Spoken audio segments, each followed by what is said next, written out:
Tumayo po tayo, basahin natin yung... may kinalaman pa rin ito sa love, kaya lang in another way. Buong chapter ng Genesis 37, tumayo po tayo.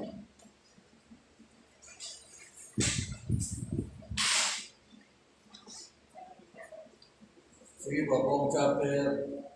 May lahat kung ano.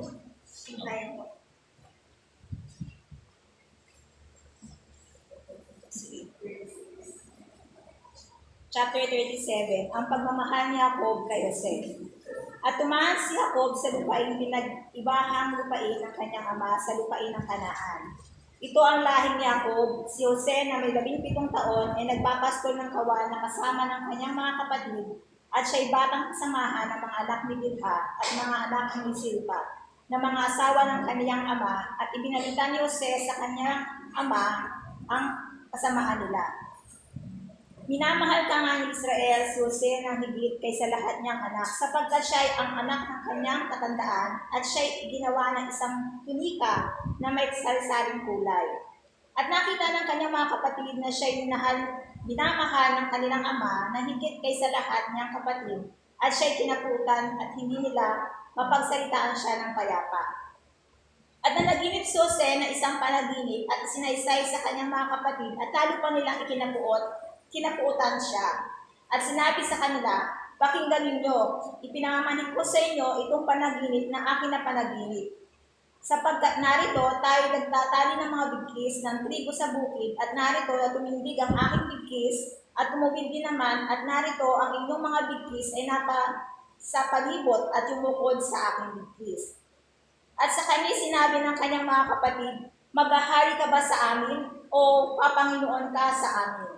At lalo pa siyang kinaputan nila dahil sa kanyang mga panaginip at sa kanyang mga salita. At siya'y nanaginip pa ng isang panaginip at isinaysay sa kanyang mga kapatid at sinabi, narito ako'y nanaginip pa ng isang panaginip. At narito na ang araw at ang buwan at ang 11 bituin ay yumukod sa akin. At kanyang isinaysay sa kanyang ama at sa kanyang mga kapatid at sinaway siya ng kanyang ama. At sa kanya'y sinabi, anong panaginip itong iyong napanaginip? Tunay bang ako at ang iyong ina at ang iyong mga kapatid ay yuyukod sa lupa sa harap mo? At kanyang mga kapatid ay naiinggit sa kanya datapwat iningatan ng kanyang ama ang salita sa pag-iisip. At ipaon ng kanyang mga kapatid upang magpastol ng kawan sa kanilang ama sa Sikem. At sinabi ni Israel kay Jose, di ba nagpapastol ng kawan sa Sikem ang iyong mga kapatid? Halika at uutusan kita sa kanila. At sinabi niya sa kanila, narito ako. At kanya sinabi sa kanya, yumaon ka at tingnan mo kung mabuti ang lagay ng iyong mga kapatid. At kung mabuti ang lagay ng kawan, at balitaan mo ako. Gayon, sinubo siya mula sa bibis ng Hebron at siya'y naparoon sa Sikem. At nasumpungan siya ng isang tao at narito na siya'y gagala sa parang at siya'y tinanong ng taong yaon na sinasabi, anong hinahanap mo? At kanyang sinabi, hinahanap ko ang aking mga kapatid. Ipinangamanhid ko sa iyo na sabihin mo sa akin kung saan sila nagpapastol. At sinabi ng tao, nagsialis na sila sapagkat narinig ko kung kanilang sinabi, tayo na sa Dotan at sinundan ni Jose ang kanyang mga kapatid at nasumpungan niya sila sa Dotan. At kanilang natanawan siya sa malayo at bago makalapit sa kanila ay nagbanta sila laban sa kanya na siya'y patayin. At nasa pag-usapan narito, dumating itong mapanaginipin. Halika kayo ngayon, siya'y ating patayin at siya'y ating itapon sa isa sa mga balon at ating sasabihin, sinakmal siya ng isang masamang hayop at ating makikita kung anong mangyayari sa kanyang mga panaginip. At narinig ni Ruben at iniligtas siya sa kanilang kamay at sinabi, huwag nating kitling ang kanyang buhay. At sinabi ni Ruben sa kanila, huwag kayong magbubo ng dugo, itapon ninyo sa balong ito na nasa ilang, datapot huwag ninyong pagbuhatan ng kamay, upang iligtas sa kanilang kamay na mapabalik sa kanyang ama. At nangyari na dumating si Jose sa kanyang mga kapatid na hinubdan siya ng kanilang tunika at tunikang may sari-saring kulay na kanyang suot. At kanilang sinunggaban at kanilang itinapon sa balon at ang balon ay tuyo, walang tubig. at nagsiupo upang kumain ng tinapay at kanilang itiningin ang kanilang mga mata at tumingin sila at narito ang isang pulutong ng mga Ismailita na nagsisipagbayan sa Gilead, 10 ng kanilang mga kamelyo at may dalang mga pabango at mga balsamo at mga mira na kanilang dadalhin sa Egypto. At sinabi ni Huda sa kanyang mga kapatid, ano ating mapapakinabang kung ating papatayin ang ating kapatid at ilihim ang kanyang dugo? Halikayo at atin siya ipagbili sa mga Ismailita at huwag natin siyang pagbuhatan ng kamay sapagkat siya'y ating kapatid, ating din naman at dininig siya ng kanyang mga kapatid. At nagsipagdaan ang mga nangangalakal ng mga Midianita at kanilang sinampas si Jose sa balon. At ipinagbili nila si Jose sa mga Ismailita ng mga 20 putol na tila. At dinala si Jose sa Egypto. At nagbalik si Ruben sa balon at narito na si Jose ay wala sa balon. At kanilang hinapak ang kanyang suot. At siya'y nagbalik sa kanyang mga kapatid at kanyang sinabi, wala ang bata at ako, saan ako paroroon? At kanilang kinuha ang tunika ni Jose at sila'y pumatay ng isang lalaking kambing at kanilang inilubog ang tunika sa dugo. At kanilang ipinadala ang tunika may sari-saring kulay at dinala sa kanilang ama at kanilang sinabi, ito'y aming nasumpungan, kilalanin mo ngayon kung tunika ito ng iyong anak o hindi. At kanyang kinilala at sinabi, siya nga ang tumika ng aking anak, sinakmal siya ng isang masamang hayop, si Jose ay walang pagsalang nilapa. At hinakpak ni Jacob ang kanyang mga suot at kanyang nilagyan ng magaspang na damit ang kanyang mga balakang. At tinagisang maraming araw ang kanyang anak. Ay nagsitindig ang lahat ng mga anak at lalaki at babae upang sila'y aliwin. Datapwat tumanggi silang aliw at kanilang sinabi, sapagkat lulusong akong tumatangi sa aking anak hanggang sa Sheol, at tinanggisan siya ng kanyang ama, at ipinagbili siya ng mga Midianita sa Egypto kay Potiphar, puno ni Paraon na kapitan ng bantay.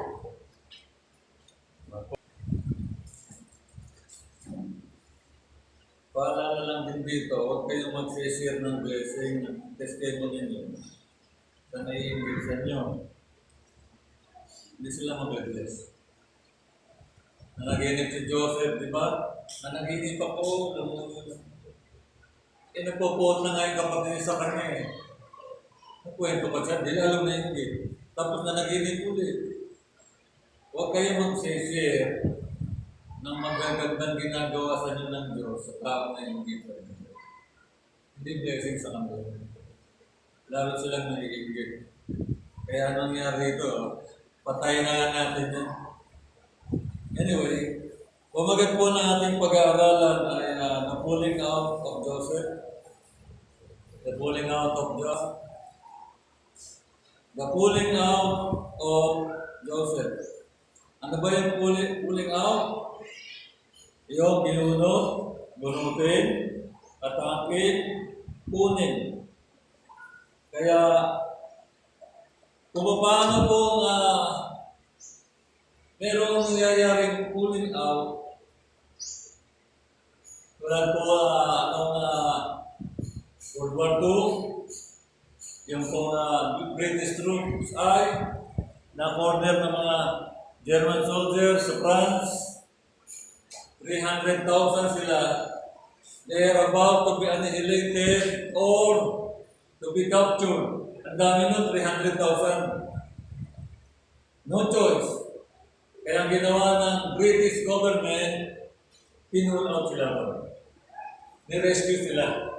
Ni-rescue. Hindi pa kasi sumasali ang Amerika noon. Yung World War II. British pa lang. Kaya pinull out, ito pong British soldiers, 300,000. Lahat ng barko nila ay ipinadala doon, kahit bangka, kahit lansya. Kasi malapit lang naman yung France. Island lang pagitan ng France at saka England. Lahat tulong-tulong doon, mapulat yun. Kasi naghihintay na lang yung mga German generals kay Hitler kung kailan na lulusog. Kasi corner na eh. Buti na lang aktibong kumilos ang British government. Tulong-tulong sila. Pinulaw yung pinulaw. Sinasabay ng kanilang Air Force para yung mga ataking aeroplano ay Kaya na-pull out po yung British soldiers. Sometimes God nagpo-pull out po siya. Pinupull out na tayo sa isang situation to further, to lessen the suffering and pain. Kung hindi pinull out ng Diyos, ng British government, kung kanilang army, more suffering and pain and death and captivity. Ito po ang nangyari kay Joseph, mga kapatid. Dahil si Joseph po ay faithful, tapat, inalaw na ng Diyos yung circumstansya para ma-pull out siya. Kaya sa ating pong Christian life, maging malawak pong ating discernment. Pati common sense. Nababanggit ko nga, pag feel ka ng Word of God, pag yung tao nagsalita, alam mo nasa puso mo.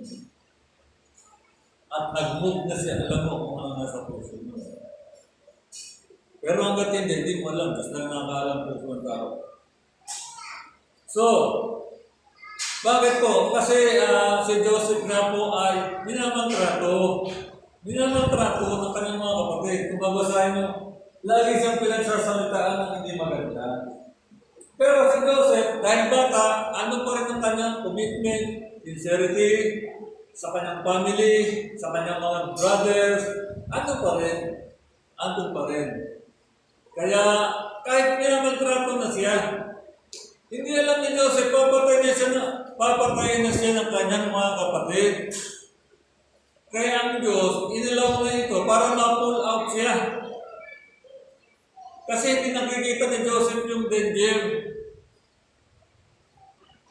Lalo na kung isang tao ay faithful. Puno ng Word of God, kulang lang sa wisdom.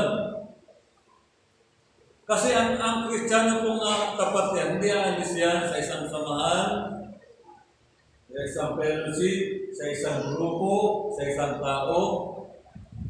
Tulad ng mga nasa fraternity, mahal nila yung fraternity, hindi sila aalis doon kahit mapapahamak na sila.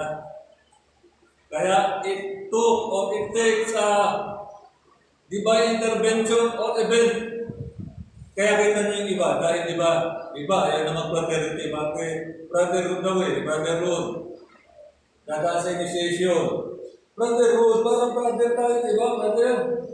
Pero pagka aksidente o naging hinalo na, o namatay, kanya-kanya kuha ng abogado, Kanya-kanya kuha ng abogado, paano sila nililigtas, sa kasong crime na yun. Brotherhood ba yun? Kita niyo yun. Minsan, ito, that kind of event para mabuksan ang mga mata ng tao. Brotherhood, pupupukin ka ng palo-palo, susunugin ang balat mo. Tapos pagka namatay, kanya-kanya tago, kanya-kanya kuha ng abogado, umaabot pa sa Senado. Brotherhood ba yun? Kasi, meron kasi sincere kasamaan, but sincerely wrong. Kasi katulad ng mga ibang Christians, ako katulad ako submit to the authorities. Ako yung submissive to authorities. Kahit hindi magandang trato sa akin, katulad ako sabi sa Bible, submit to the authorities. Kahit hindi magandang trato sa akin, submit to the authorities.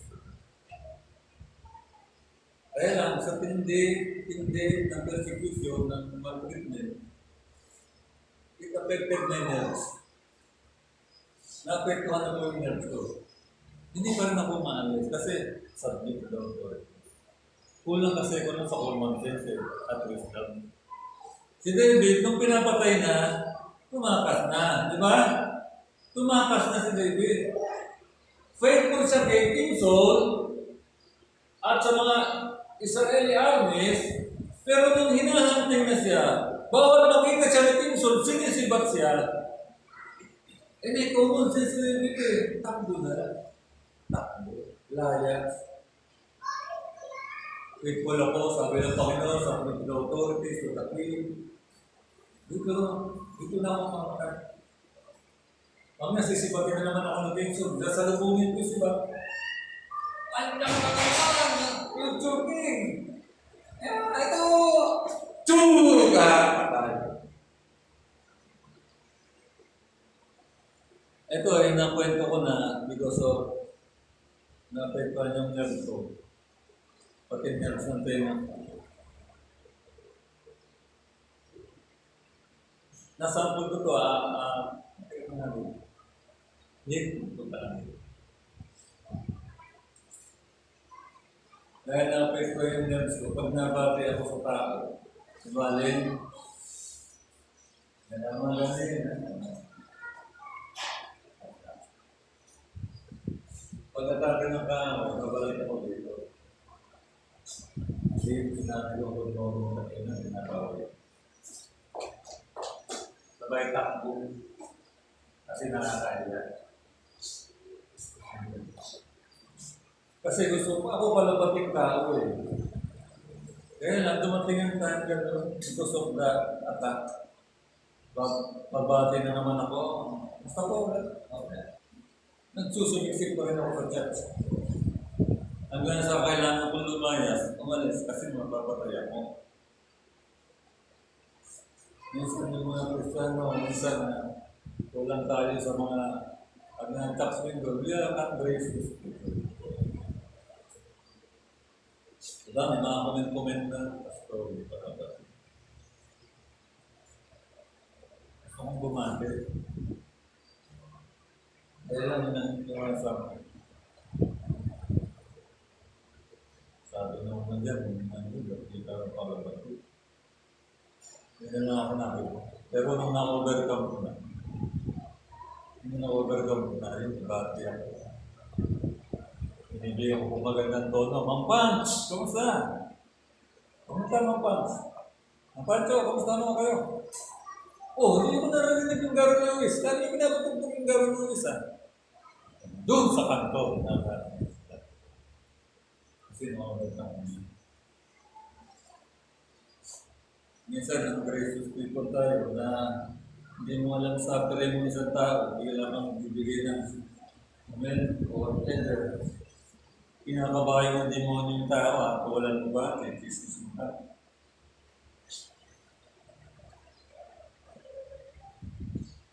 Pagka kayo dumaan sa mga spiritual warfare, ewan mo. Ba't hindi ka tatakbo? Ano isipin ng tao? Di ba nakakahiya? Nakakahiya. Umabot ako sa kanyang moment. Ngayon, pinulot ako ng Diyos. Kasi ayaw pa lumabas. Ayaw pa lumayas. Hindi na sana na-benta yun. Eh, pag-alis ko, meron na akong taglay na karamdaman. Hindi ako kagad makapagtrabaho. Unti-unti nagbebenta kami ng gamit ng bahay. Yung mga kapitbahay namin, ayaw na kami pautanin. Eh ayaw ni Connie ng niutang. Pinagbili namin yung house and land namin.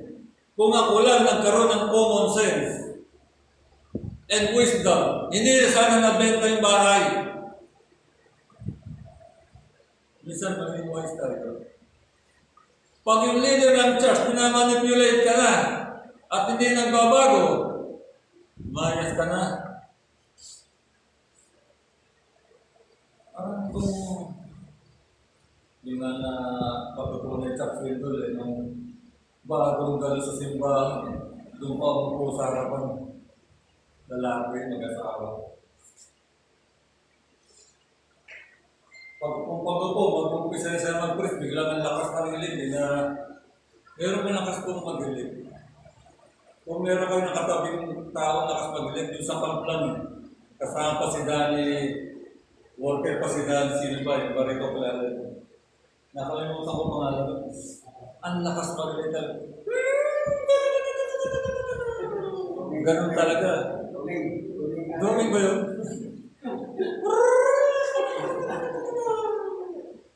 Mamaya lapit sa akin si Daddy Pastor. Yung talaga makatulog.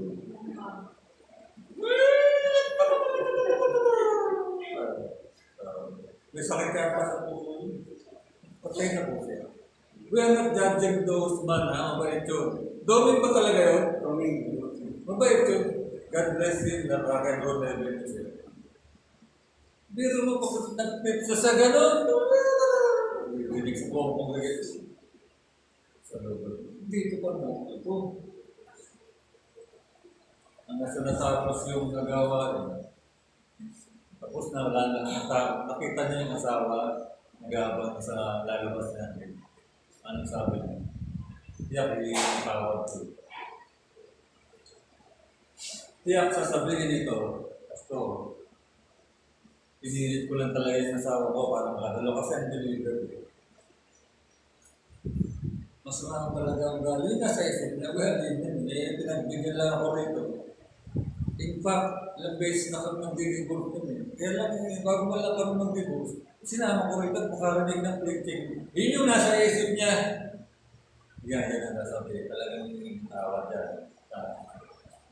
Sabi ko kasama ngayon, Pastor, morning po, pasensya na po kayo. Yan ang ginagawa kami. Ako, lalo-lalo na po yung asawa ko. Kaya nga po ako na lang ang pinarap sa inyo. Ando po siya sa kontin, yan ginagawa ko. Dahil sa kanya. Yan po ang asawa ko, kayo ang ka-favorite radio preacher. Kayo ang favorite radio preacher ng asawa ko. Kaya lang may panig ng buhay niyo. May sakit po siya. Sabi niya, bago ako mamatay, gusto kong mapakinggan live yung aking favorite preacher. Kaya nagsimikap pong gumalo. Para makadalo, daming unyang pain sa katawan. Nararamdaman, nagpasaksak po ang mga pain reliever. Kasi gusto talaga kayo, for the last moment, makita na nagpipreach yung kanyang preacher, believer pala. Yung kanyang favorite preacher sa radyo. Nagpasaksak po ng daming pain reliever para makadalo ito. Sabi po niya, Pastor, pagdating ko, hindi na nakaya. Kumbaga nakatulog na siya sa dami ng ano yun. Kaya Pastor, hindi ko pa man sa pasensya ng tayo. Ang hindi ko makakita. Napaya si Jackson. Napaya si Jackson. Sa kanya ko narinig yun, we are under Jesus. Hindi tayo makakapag-biyaya tayo. Mamamatay na pala si Dito lang makatalo. Ito, judge na tinapos. Sabi, yan di ako mga pala. Paborito preacher pala. Mga ilang buwan na pala yung mabubuhay, makita lang, kaya lang natutulog, mga kapatid. So, God allows circumstances para na tayo tulad. So God saved Joseph from unloving brothers. God saved Joseph from his unloving brothers. To lessen further pain, further suffering, further maltreatment. Kaya inalaman ng Diyos yun. Kasi hindi aalis eh. Ako hindi aalis ng church eh. Kung hindi magkakaroon ng mga ganong mga event, hindi ako aalis ng church. Because I am a submissive person to the authorities. May narinig nga akong pastor sabi, if you are faithful unto them, death is also faithful to you unto them. Kung kaya nga nung tumakas ka, use your common sense. Ayun, di na lang ng Diyos. Hindi malis ako ng church. At ito naman si Joseph, inalaman ng Diyos yung para makuha ko na. Di papatayin na siya, di ba? Papatayin na nga eh. Yung attitude ng mga kapatid ni Joseph nung masama, Hindi sila believers. Kita nyo, kaya nilang lokohin yung tatay nila. Si Jacob nga naliligo na ng buhangin sa kalungkutan Anong sabi nila? Ginawa nila para pagtakpan yung krimen nila. Di ba yung damit ni Joseph kinuha nila, nilagay ng nagpatay ng kambing, dugo, sabi, Ama, kilalanin mo kung kaninong gamit ito. Si Jacob ang gumawa nun Alam na, parang mabangis na. Makasama yung kapatid. Hindi ba sabi at kinuwento ni Jose sa kanyang ama na ang kanyang mga kapatid ay masasama? Kita mo, hindi ba masamang anak yun? Lulukuhin mo yung tatay mo. Yung number ang pagkamahal-mahal ng tatay mo. Tapos sasabihin mo, tapos dapat pinagbili niyo pala hindi yung sinabi yung totoo. Masama po yung mga kapatid niya. Nag-intervene. Nag-intervene po ang Diyos. Full out Joseph. Kaya sometimes, may mga circumstances sa buhay, i-pull out ka doon ng Diyos. Maging sensitive ka lang. Baka pinupull out ka na, ayaw mo pa. Sabi rin, we will faithful to you. Tapos pagdating ni Joseph, doon kay Potiphar, binantrato naman siya ni Potiphar, asawa. Joseph is a good person. Tragedy sometimes happens to a good person. It happens.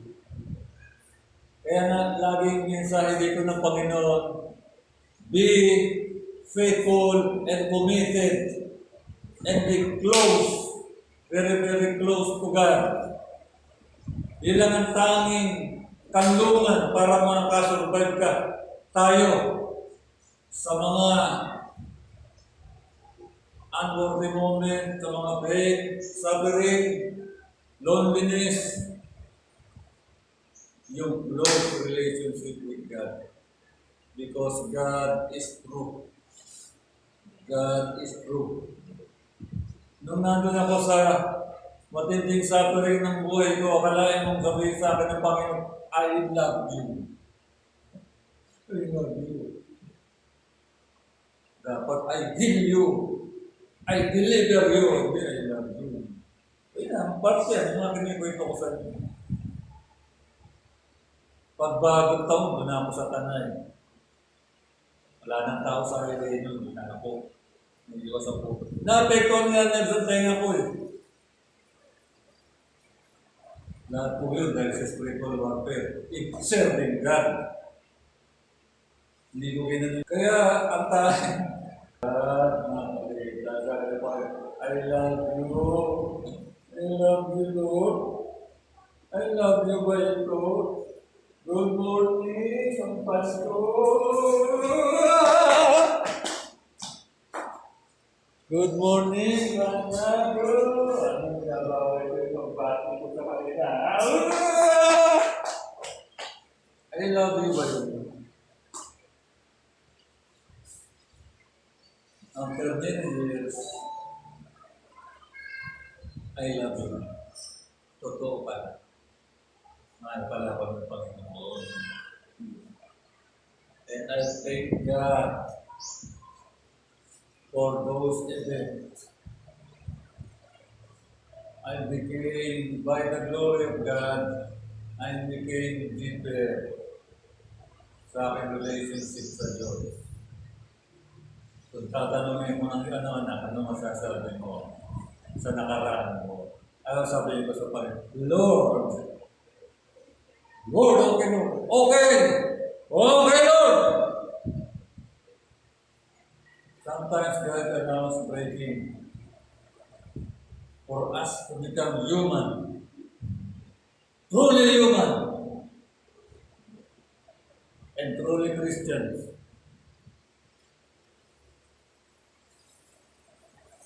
So, Dumaan po si Joseph sa labing sitwasyon. Di ba nakulong pa siya? Ang hirap po makulong na wala ng kasalanan. Lalo na for life. Si Joseph po, 13 years na nakulong. Yung kaibigan ko po, nagmarkada ko, si Rubio. Siya po ay okso. Pag nabuburyong na yun, nasa loob ng bilang buwan, hindi nabuburyong, parang ano na, magpapatap na sila. Kasi, walang magawa eh, di ba? Kahit iba, nagrarayot na lang, para matapos na ito. Kaya sabi niya, pag kami kumamanda sa kabilang dita, kasi mga reyes-reyes, kabilang brigada, halimbawa, Sputnik, sisigawan naman nila, mga opo sila. Woo! Woo! Bakit ang bulot ko? Mga, gano'n lang yun eh. Kaya pag orasan ng pagkain, o pag palalabas din sila, ayan na, nakahalay ka doon yung mga kasama niya, nakahalay ka. Ando siya sa pinakadulo, may hawak sa patalim na naitago. Hindi ko sino, pero nakakita. Huwag sana patuloy. Hindi pwede hindi ka sumama eh.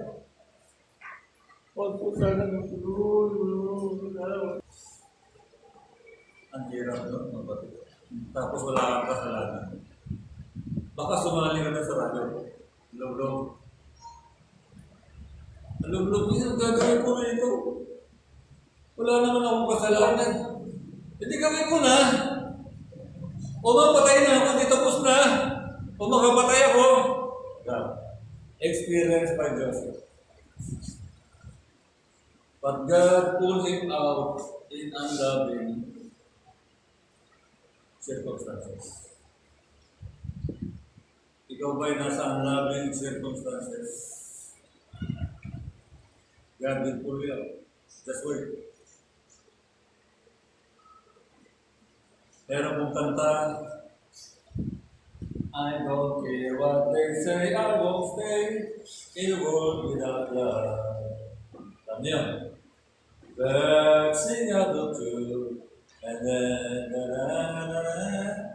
si Karen Gogo, 1966 yata yun. I won't stay in my loneliness. I don't care what they say, I won't stay in the world without love. The world without love is hell. The world without love is hell. Ang nasa impyerno, puro hatred, bitterness, bitterness. Wala niyo kay Dani, pag yumukus ng kamay sa harapan ng Diyos. Church without true love, it is not a church. It is hell. Naiintindihan ba natin ang love? Ano sabi sa Corinthians? Ang pag-ibig hindi hinahanap yung sarili, kundi ikabubuti ng iba. Church without love is hell. True love, ha, sinasabi ko. Hindi yung love, hypocritical love. Hindi ko yan. Kaya God allows us to experience faithful things to break us. Hindi naman tayo mga break eh. Puro mga self tayo, selfish. Puro, ni.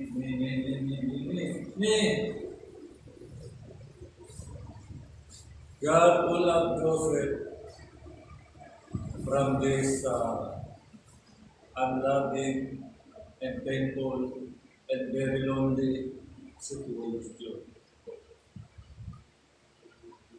Are you lonely?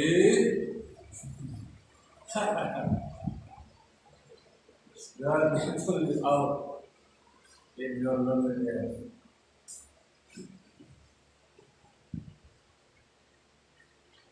So the Lord intervened. God intervened. Nagpapanaginip kay Parao. Dahil kukunin ko na ang aking anak. Finally, The tasting of my word is over. Finally, the testing of my word is over with Joseph. He passed the test. It is about time to pull him out. Na naginip si Parao. Alam niyo, sino hula niyan? Naalala nung na napagbagandahan ng loob ni Joseph, pero hindi naman sa tinungan. Ay, mahal na Parao, meron doon. Sa nakasama ko sa selda. Isa siya Hudyo. Yan, magpapali-explain sa inyo. In-explain ko eh.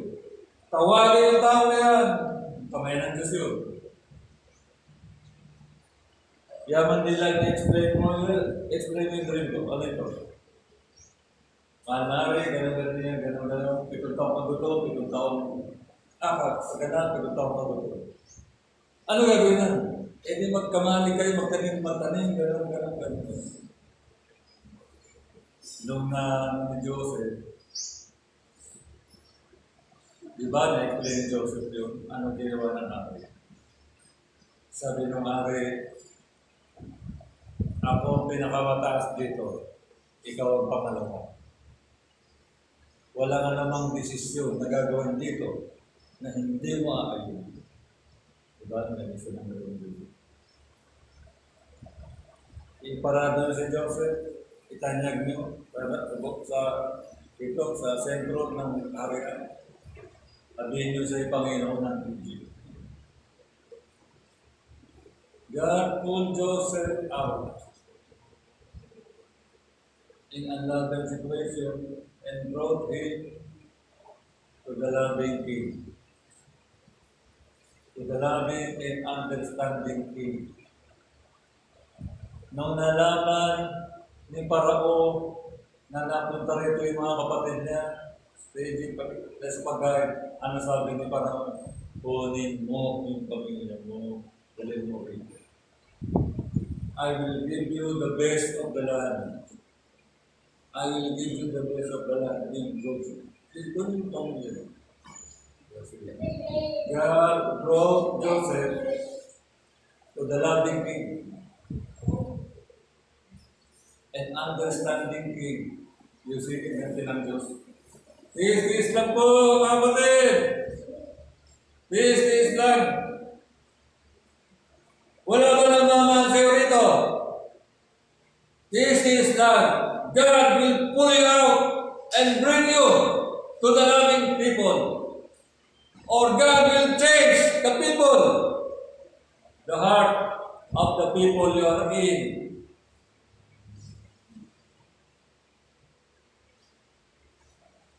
Kunin mo, pagkilan mo, hindi mo yung hari. Hindi na gumalo yung hari. Hindi na gumalo si Joseph na Panginoon, naging Panginoon. Eh wala naman siyang alam eh. Kasi si Joseph po ay mayroong excellent spirit, marilag na spirito like Daniel. Nasa kanya kasi presence ng Diyos. Ito ang mawawala eh, mga kapatid eh, presence ng Diyos. Huwag mawawala. Iwanan ka na kung gusto naman sana. Just in case, iwanan ka man lang na yung presence ng Diyos. Kita nyo si Joseph, hindi iwanan ng presence ng Diyos. Kahit sa nandun eh. Lahat ng hawakan ng nakulong, naging slave. Lahat ng hawakan ng kamay, pinagpapala ng Diyos. Bakit? Kasi andun ang Diyos. Huwag lang yun ang mawawala sa atin. Yung presence of God. Mawala ng lahat. Of course, huwag naman sana. Just in case na, we need one another. No man is an island. Pag ako may mabibigat na battle, at may battle na pinaharap sa akin ng Panginoon, it is a very long moment for me. Kaya pupunta ako sa mga partira, share, pray kami para bago ko humarap sa battle, malakas ako. Lalo na, ang hirap ng battle, napitigatig ka. Kung nakumigaw lang ayaw mo harapin, pupunta ako sa mga partira, mapalakas sa akin. Kaya ito minsan ang mahirap sa basto, may mga battle mo bigat, hindi may share sa ibang, siyempre sa ibang member, hindi maintindihan. Kaya mahanap sa ibang manok kasi. O kung mayroong mga member na mga kaintindi, okay. Kaya lang minsan, hindi nyo maunawaan. Ako ba ganun? Gusto, tapusan nyo, sharing tayo, pray tayo. Kasi ano po, warfare is a long experience. Alam na, harapin mo na. Minsan naaalala mo na yung mga nakaraan na wala kang problem. Sana gano'n na lang. Na mga nalagpasan mo, sana ito galing. Sasaya ko mo, sasaya na. Ito, harapin mo, nasa harapan mo. Naisip mo yung mga nakaraan. Yung kalayaan mo, walang ito, harapin mo, bigat, patayan ng kaluluwa. Yung pagka nakaano na. Kaya napakalaga ng fellowship yung laging mananabel, laging binabagal. Sana naman naintindihan natin ang Islam. There is no greater than this, love than this, that a person lay his life for his brethren. Walang isang dakilang pag-ibig ang higit dito na iyong kaibigan ibigay ang buhay para sa iyo. Bakit? Kasi isa lang meron siya. Isang buhay meron ka lang. Ibinigay mo pa. Di wala na. Yung anak na ito, true story, basa ko sa internet. Lagi mo sa silang mag-ama. Kaya lang may sakit sa puso yung anak na eh. Hindi ko alam kung matagal na ito nangyari o present. May sakit sa puso yung anak niya. Kailangan ng heart transplant. Ganon. Na-opera nga yung anak niya. Napalitan ng puso eh. Tapos tapos may nabasa siyang sulat. Habang nasa naka-recorder na siya, may nabasa siyang sulat. Sulat ng tatay niya. O anak, pagkabasa mo nito, siguro nagbimerenda ka na ngayon. Salamat naman, naka-recover ka na. Pag nabasa mo itong sulat na ito, pasalamat ka lang sa Diyos. May nagbigay ng puso sa iyo. Kaya, huwag ka na lang ng malungkot. Kaya, I give you my heart, sabi niya. I give you my heart. Yung puso ng tatay niya, yung pala yung ginilig. So, huwag ka na lang malungkot. Just enjoy life. Bata ka pa, ako matanda na. Kaya yung puso ko, bigay ko sa iyo. Siyempre, patay yung tatay niya. Yun po yung greatest love na may bibigay natin sa ating kapwa. Puso pa lang ng tatay niya yung nasa sa loob niya. Ang hero mo. Di ba love yun? Yun ang love, mga kapit. O kayo magbubot ka sa tao, ng ganyan. Ganito. Pero pag buhay na yung namatay, yun, di ba? Jesus gave His life for us. For God so loved the world. Sa parte ng Diyos, He sacrificed. A darling of heaven. In darling of heaven crucified. He sacrificed His only begotten. Sa napakasakit sa atin. Napakasakit sa Diyos kung kahit ikaw, only begotten mo. Ikaw may kwento niyan, naglalaro yung bata sa tren. Gumaganon yung parang Golden Gate na gumaganon. Pagkadaan ng tren, gaganon yun. Andun yung anak niya. Mama, patay, pag ibinaba niya, itong tren naman, dami nakasakay. Pag hindi na ganun yung pinakapulan, bubulusok sa dagat, dami mamamatay. Pag ginano niya, maiipit yung anak niya. Tigil mata, binatan niya, pinagano niya ito, at sa likod na. Dumaan yung tren. Patay yung anak niya. Sakit to, mga kapatid. Yun po yung pag-ibig, total love month daw.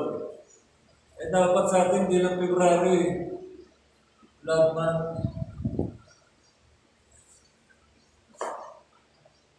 Mahal ba natin ang Diyos? Amen. Mga ano ba yung katabi mo?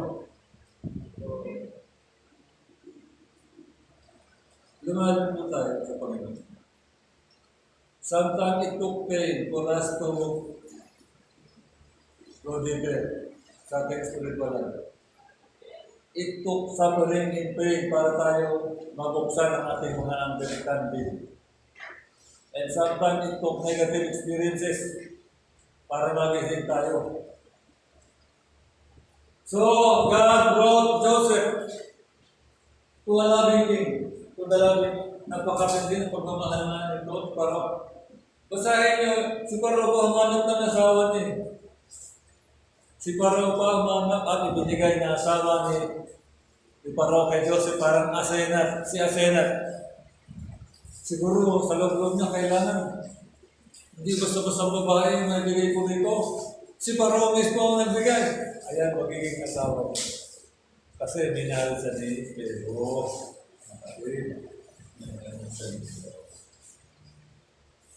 And finally, God brought Joseph again to his loving father Jacob. Di ba, nagsalubong na sila? Punta na kayo rito! Punta na kayo! Ginawa mo Panginoon sa Egypt! Ama! Eh, mahal na mahal ni Jacob siya eh.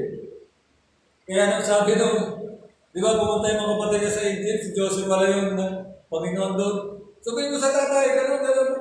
Kung kwento din ni John, yung mga kapatid niya kay Jacob, natulala. Natanggap na niya, patay na yung anak niya. Natulala si Jacob, siguro for 30 minutes, na, buwan naman ako. Totoo ba siya sabi niyo? Buwan naman ako. Buwan mo talaga yun ako. Finally, natanggap na ng buwan. Ay sabi ng mga, kasi kailangan na evidence. Ayan po, pinadala yung mga kariton. Pinapasundo kayo. Ayan mga ang dami, o di ba, mahirap lang. Saan namin kukunin yan? O, puro kayamanan yan. Kung hindi buhay si Jose, kung di totoo sinasabi, ha? Ganun ba? O, buhay nga. Pumunta tayo sa Egypt. Ayun. Pumunta na sila sa Egypt.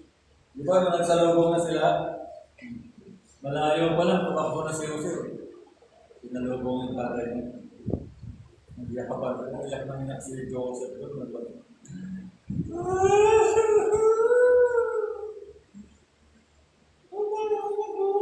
Oh God. What an experience. Negative, positive things, sorrow, loneliness. And finally, ito, yung number one dream ko, makakapagtagpo aking, eto na. Through that Joseph experience, na-transform yung kanyang mga kapatid and his brothers become also a loving person. Bakit? Kasi nakita nila example kay Joseph. Ako, rumiresponde ko lagi ng positive sa tao. But sometimes, hindi. Pag naiinis na ako, pag sobrang na ginagawa, hindi pa rin. Bale, babawi na lang. Isa pag naiinis na nga, diba, hindi na makaresponde na. Hindi ka na lang kritibo, pero wala kang napakitang gesture na mabuti. Mali ba yun? Basta continue. Sabi nga ng Panginoon, huwag kayo, Galatians chapter 6, huwag kayo mapagod gumawa ng mabuti. At naray kayo And finally, his brothers transformed. Dahil sa naging buhay at example ni Diyos. Patuloy pa rin tayong pagitan na limbawa. Minsan natatapatan na rin natin ng inis na ibang tao. Galing sa, kasi pag hindi magandang ginagawa, nakakapatuloy nito. Let's continue. Mapuri ka lang, pero Kaya continue to do good. Kasi pag mabuti ginagawa mo, hindi mo kagawa kaaway sa tao. Pagka gumaganti ka ng negative, yan ang gusto ko. Nakuha kita sa aking level. So, patayan tayo rin sa laman. Nayari ka. Kaya pag pinapata mo na ng negative, yung negative, ayun na, tagumpay ng kaaway. Hindi naman tatapos yun, lagi na naman mabuti pa rin para hindi magagalaw ang kaaway. So Joseph brothers became loving brothers. Nakita nila ka ng pagkamali. They became humble. Lagi sila namulod kay Jose. Anong sabi ni Jose? Huwag kayo matakot. Huwag kayo mo. Yung ginawang nung masama, God turned it into good. Ginawa ng Diyos na mabuti. Kaya, huwag kayo matakot. Para kainin ko ang Panginoon. Tapos sabi ni Joseph, ako yung mayaon, kasi matanda na siya. Ako yung mayaon, dadalawin kayo ng Diyos dito. Pag dinalaw na kayo ng Diyos, dalhin niyo lang ang aking mga buto sa ating dating sa Kanaan, sa Israel na yun. Dalhin niyo ang aking mga buto. Ilang ang bilin niya. And finally, Joseph wrote by God to himself.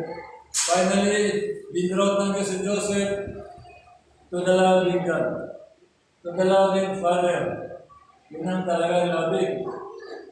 Ibigay na ng Diyos si Joseph. Ibigay ka na, okay na, nakapag-ibigay ka na ng mabuting tindi.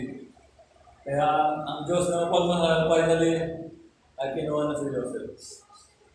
What a story and what a character. Ngayon,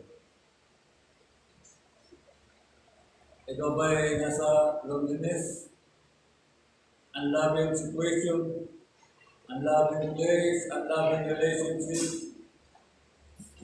God will pull you out. God will pull you out. And will bring you to the loving people. So, maging faithful po tayo sa ating loving God, sa ating loving pastor, sa ating loving church. Mas dapat nasa kanila ang priority natin kaysa sa friend natin na mga unbelievers. Hindi ko sinabi wag natin sila mamahalin. Ngunit sabi nga charity begins at home. Dito mo na magsimula sa loob bago sa labas. Kaya maging sincere tayo. For loving God, loving pastor, loving church, loving brethren. Protect them as you can. And even bless them as you can. Kung meron ka rin lang, may tutulong sa kanila. O tumuloy po tayo.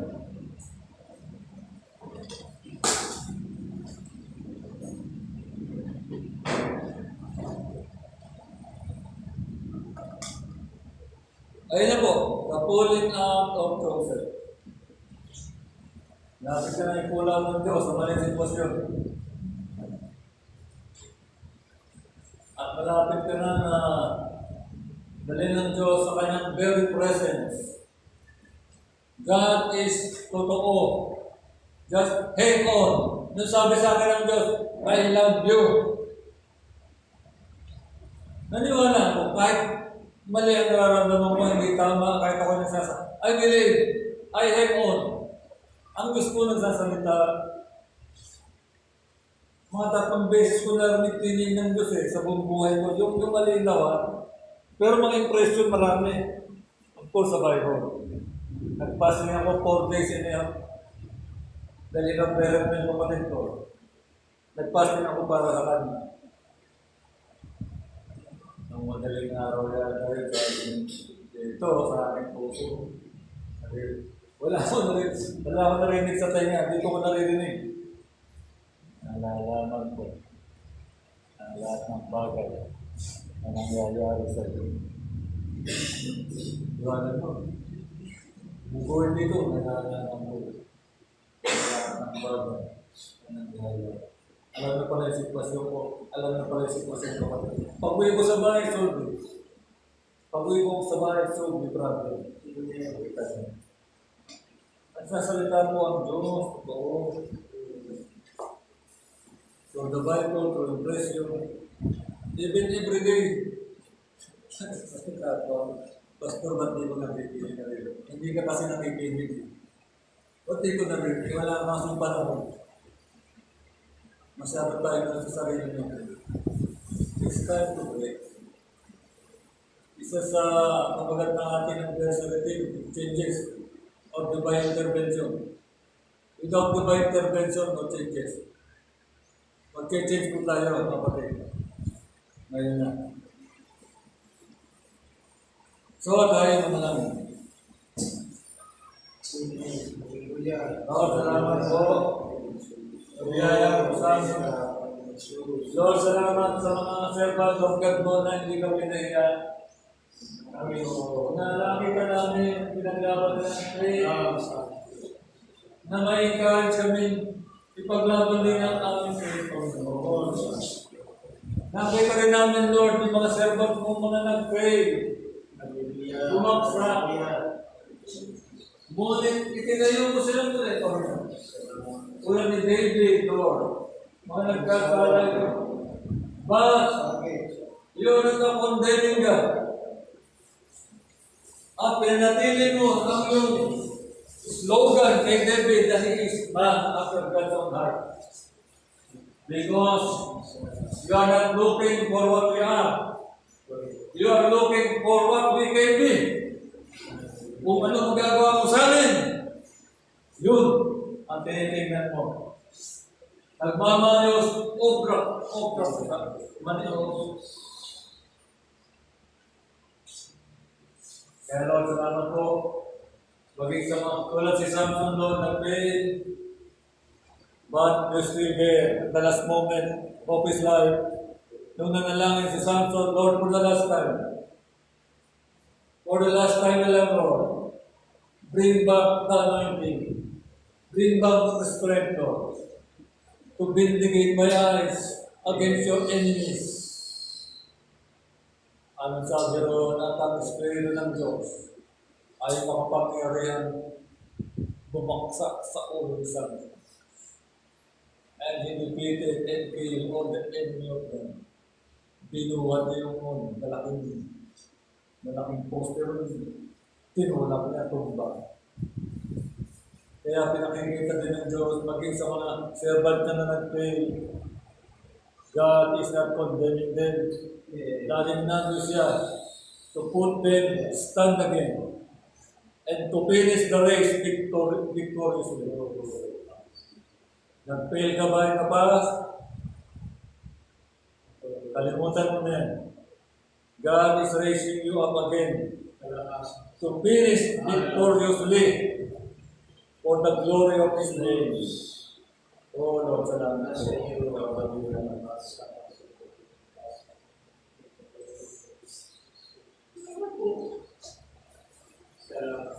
Pagkakasi mo kami lagi, Lord.